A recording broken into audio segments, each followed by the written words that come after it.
Cry now to the gods. The town is filled with the sounds of hymns and smell of incense. I, whom all men call the great, came out to learn this myself. You're old, and they are young. Come, speak for them. What do you fear? What do you want that you sit here crying out? I'm willing to give you all that you may need.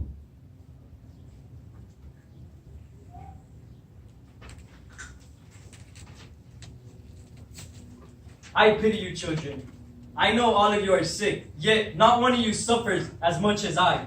My heart grieves, and I have wept many tears due to this. I have only one hope, one remedy. I sent Creon, my brother-in-law, to ask Apollo at his temple how I could save the city. He has gone longer than he needed for the journey. But when he comes, then I shall do all the God commands. Oh, holy Lord Apollo, his face is bright. Oh, grant that his news will also be bright and will bring us comfort. Lord Creon, my brother, what is the word you bring us from the God? A good word. Apollo commanded us to drive out a pollution from our land, a pollution that is nourished here. Drive it out, and we are saved. How shall it be done? By banishing a man or by taking blood. For it is a murderer's guilt that holds our city in this destructive storm. Who is this man whose fate the God revealed? My lord, before you came to guide us, we had a king called Oedipus. Apollo commanded that someone punish this dead man's murderers. Where are they? Where would a trace of this old crime be found? The clue is in this land, so said the god.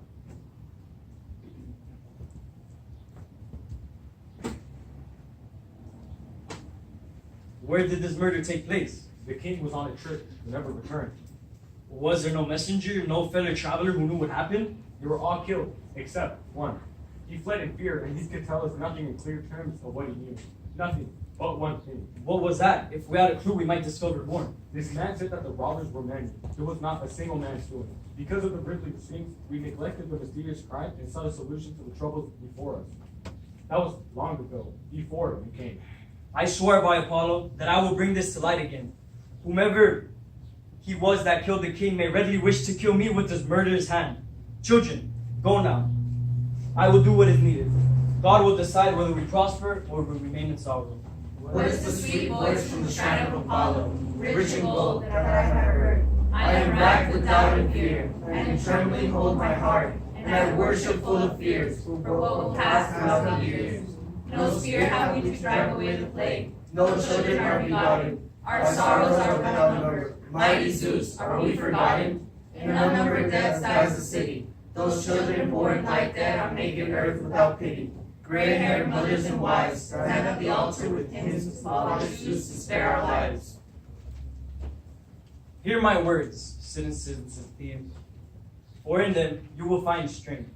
I command that whomever among you knows the murder of Laius, tell everything.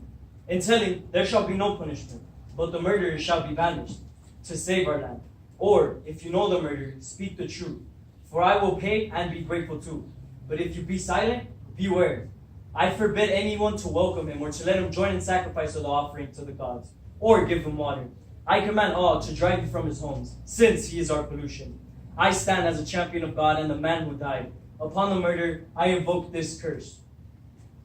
May he live out his life in misery, to a miserable doom. A good man is dead. Since I am now the holder of his office, and may have his bed, and a wife that was once his, I will defend him as if he were my own father. Those who do not obey me, may the gods grant no crops springing from the ground they plow, nor children to their women. May a fate like this, or one still worse, consume them. I neither killed the king nor will the killer, but since Apollo set the task, it is his part to tell who the man is. Blind old Tiresias can see what Apollo sees. If you inquire of him, you might find out most clearly. Yes, I've already sent for the prophet. Look, here comes the godly prophet guided by his men. Tiresias, you know much. Things teachable and things not to be spoken. Things of the heavens and earth. You have no eyes, but in your mind, you know what a plague holds our city. My lord, you alone can rescue us. We should learn the names of those who killed King Laius and kill them or expel them from our country. Do not withhold the oracles from the birds or any other way of prophecy within your skill. Save yourself and the city, and save me. End this pollution that lies on because of this dead man. We are in your hands. Alas, how terrible is wisdom when it turns against you. Let me go home. It will be easiest for us both to go no further in this. You would rob us of your gift of prophecy? You have no care for law, no love for your city? Thieves who reared you? Yes, but I see that your own words lead you to error. Therefore, I must fear for mine. For God's sake, if you know anything, do not turn from us. All of you here know nothing. I will not bring this pain upon us both. What do you mean? You know something and refuse to speak? Would you betray us and destroy the city? I will not bring our troubles to the light of day. Tell us, you villain. Of themselves things will come, even if I breathe no word of them. Since they will come, tell them to me. I will say nothing further. Let your temper rage as wildly as you will. Indeed, I am angry. You must be a conspirator in the deed. If you had eyes, I would say that you alone murdered him. Yes? Then I warn you faithfully to keep your word, and from this day forth to speak no word of greeting to these people nor me. You are the land's pollution. How shamelessly you taunt me. Do you think you will escape? You have made me speak against my will. Speak what? Tell me again that I may learn it then. Did you not understand before? Would you provoke me into speaking? You are the murderer of the king. You shall not lie like this and stay unpunished.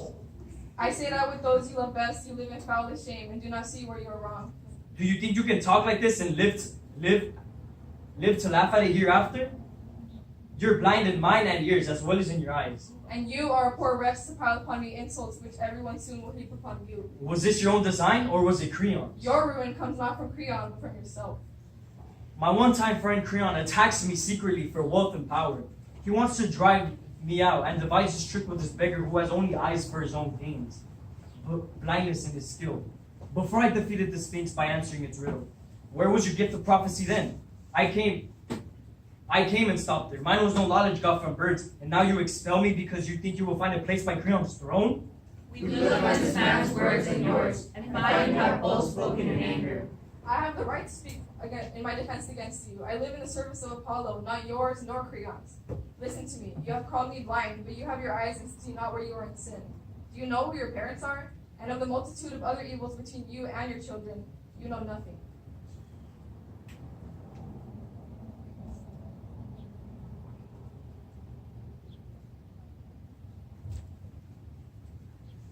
Go out of my house at once and be damned. I don't know why you would talk like a fool. I am a fool then, but to your parents, wise. This day will show you your birth and will destroy you. In name he is an outsider, but soon he will be shown to be a citizen, a true native of Thebes, and you will have no joy in the discovery. He will exchange blindness for sight and poverty for riches. He shall be proved father and brother both, to his own children in his house, to the one who gave him birth, a son and a husband both. By Delphi's oracle, who is proclaimed, the doer of deeds that remains unnamed. Now is the time for him to run. The prophet has spread such confusion. Truly Zeus and Apollo are wise, but amongst men there is no judgment of truth or lies. I'll find no fault with the king till proven beyond doubt, for he saved us from the Sphinx and helped us out. Citizens, I have come because I heard scandalous words spread about me by the king. I am no traitor to my city nor to my friends. Perhaps it was the burst of anger with no judgment. Here comes the king now. You dare come here after you try to rob me of my crown? What made you lay a plot like this against me? Do you think a criminal will not be punished because he is my kinsman? Will you listen to words and then pass judgment? Of what offense am I guilty? Did you or did you not urge me to send for this prophetic mumbler? I did. How long ago was it since Laius vanished, died, was murdered? It was a long time ago. Did the prophet ever say a word about me then? Why didn't our wise friend say something then? I don't know. When I know nothing, I usually hold my tongue. As my brother-in-law, you have had a share of ruling in this country, and you have proven yourself a false friend. I should kill you. Consider this. Would any man be king in constant fear when he could live in peace and quiet and have no less power? I have no desire to have the responsibilities of a king. Now I am carefree. You give me all I want. The prizes are all mine, riches, respect, and honor, and without fear. Why should I let all this go? I would never dare to join a plot. Do you look for proof? Then go to the oracle and ask if they are as I told you. If you discover I plotted together with the seer, sentence me to death, not by your vote alone, but by my own as well. Don't throw away an honest friend. In time, you will know all with certainty. Time is the only test of honest men. In one day, you can know a villain. His words are wise, king. Those who are quick temper are not safe. But stop, my lords. Here just in time, I see Jocasta coming from the house. With her help, you can settle the quarrel that now divides you. Are you not ashamed to Start a private feud when the country is suffering? My sister, your husband thinks he has the right to do me wrong. He has but to choose how to make me suffer, by banishing me or killing me. I beg you, Oedipus, trust him. Spare him for the sake of his oath to God, for my sake. Be gracious, be merciful, we beg of you. Respect him. He has been your friend for years. This request of yours really requests my death or banishment. Well, let him go then. Wherever he is, I shall hate him. I'll go. And they have known my innocence. Your temper is your own worst enemy. Quickly, lady, take him inside. Yes. When I found out what was the matter, what was the story that angered the king so? I think it best in the interest of the country to leave us alone. Tell me, my lord, I beg of you, what was it that roused your anger so? It was Creon and the plots he laid against me. Creon says that I am the murderer of Laius. Does he speak from knowledge or hearsay? He sent this rascal prophet to me. He keeps his own mouth clean of any guilt. Then you have no need to worry about this matter. Listen and learn from me. No human being is gifted in the art of prophecy. Of that, I'll offer you proof. There was once an oracle that came to Laius, and it told him that it was fate that he should die a victim at the hands of his own son. A son to be born of Laius and me. But see, the king was killed by foreign highway robbers at a place where 3 roads meet. So the story goes. And for the son, before 3 days were out after his birth, King Laius pierced his ankles and had him cast out upon a hillside to die. So Apollo failed to fulfill his oracle to the son, that he should kill his father. And to Laius also prophecy proved false. The thing he feared, death at his son's hand, never came to pass. So clear and false were the oracles. Give them no heed, I say. Oh, dear Jocasta, as I hear this from you, I could go mad. What makes you speak like this? I thought I heard you say that Laius was killed at a crossroads. That was the story. Where is this place? In the country where the roads split, one road from Delphi and another from Dahlia. How long ago was this? It was just before you came to our city to rule us. What is it, Oedipus, that's on your mind? What is it, Zeus, that you have to do with me? Tell me, Jocasta, of Laius. How did he look? How old or young was he? He was a tall man, and his hair was gray, nearly white. He looked a lot like you. I think I have called curses on myself with ignorance. What do you mean? I am terrified when I look at you. Tell me one more thing. Did he travel with many servants or a few? There were 5. Laius rode in a carriage with the coachman. It's plain. It's plain. Who told you what happened? The only servant that escaped safely home. Is he a part of the household now? No. When he came home again and saw you king, and Laius was dead, he begged that I should send him to the fields to be my shepherd. So I sent him away. Oh, how I wish he could come back quickly. He can. Why is your heart so set on this? Oh, dear Jocasta, I am full of fears that I've spoken far too much, and therefore wish to see the shepherd. He will come. But Oedipus, let me know what bothers you. Polybus was my father, king of Corinth. I was respected by the citizens in Corinth, and I had a good life. And then a strange thing happened. There was a dinner, and at it, a drunken man accused me of being a bastard. I was furious, but I held my temper. The next day, I asked my parents about it. They were insulted by it, as was I. I went to the oracle to learn more, and Apollo foretold of the horrors to befall me. That I was doomed to lie with my mother and be the murderer of my father. When I heard this, I fled so that the terrible prophecies would not come true. As I journeyed, I came to a place where, as you tell me, Laius was met with his death. Wife, I will tell you the whole truth. When I was near the crossroads going on foot, I encountered a servant and a carriage with the man in it, just like you told me. The one who led the way, the old man himself, wanted to push me on the road by force. I became angry and I struck the coachman who was pushing me. When the old man saw, he struck me on the head from his carriage with a 2-pointed staff. I struck it back and he rolled out, and then I killed them all. Was there any tie between this man and Laius? Is it I who have cursed myself and pollute the bed of him I killed? Oh, no, oh, holy God on high. May I never see that day. Sir, we too fear these things, but until you see this man face to face and hear his story, have hope. And when he comes, what do you want with him? If I find that the story is the same as yours, I at least will be clear of this guilt. You said that he spoke of highway robbers who killed Laius. Now, if you use the plural number, it was not I who killed him. One man cannot be the same as many. But if he speaks of a man traveling alone, then guilt points to me. I will send for him quickly, but he cannot prove the prophecy. For that poor creature did not kill him surely, for he died himself first on the hillside. So as far as prophecy goes, don't be worried about it. I pray that I may keep pure in word and deed, and follow the laws made and clear in heaven. Our pride is more than tyrant, the man who is arrogant and does not fear the gods, and blasphemes in the holy places, must fall to an evil fate. I shall not cease to hold God as my champion. O Zeus, if you are rightly called the Almighty, the ruler of mankind, look to these things. If the oracles are forgotten and slighted, Apollo is diminished, and man turns his face away from heaven, now raising his voice in prayerful song.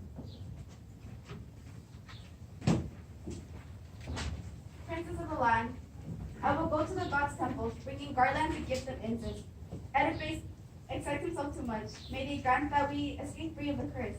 Now, when we look at him, we are all afraid. He's the captain of our ship, and he is frightened. God bless you, lady. God bless you, sir. What do you want of us? What have you to tell us? Good news, lady. Good for your household and for your husband. What is your news? Who sent you to us? I come from Corinth, and the news I bring you will please you, perhaps pain you a little too. What is this news with a double meaning? King Oedipus is dead.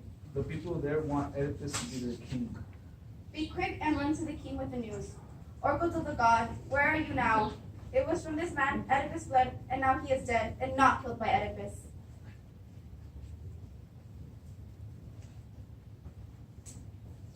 Dearest Jocasta, why have you sent for me?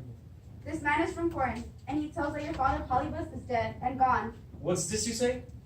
Is he dead by foul play or sickness? A small thing will put all bodies to rest. He died of old age. Ha! Oh, dear Jocasta, why should one believe in prophecies? Why look to the birds screaming overhead? They prophesied that I should kill my father. But he is dead and buried deep in the earth, and I stand here, never having raised a hand against him. The oracles, they are worthless. That I told you before now. What has a man to fear when life is ruled by chance, and the future is unknowable? The best way is to take life as it comes. But surely I must fear my mother's bed. Who's that woman that makes you afraid? Once a prophecy said that I should lie with my own mother and take the blood of my own father. So for these long years, I've lived away from Corinth. How I missed my parents.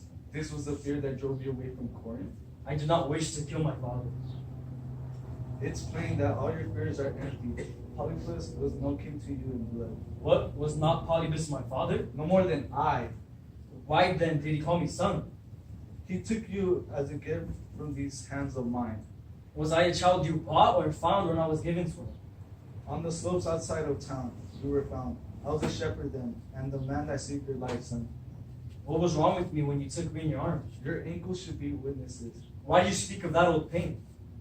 I loosed you. The tendons of your feet were pierced and tied together. For the man who gave you to me had more knowledge than I. Then you yourself did not find me. You took me from someone else? Yes, from another shepherd.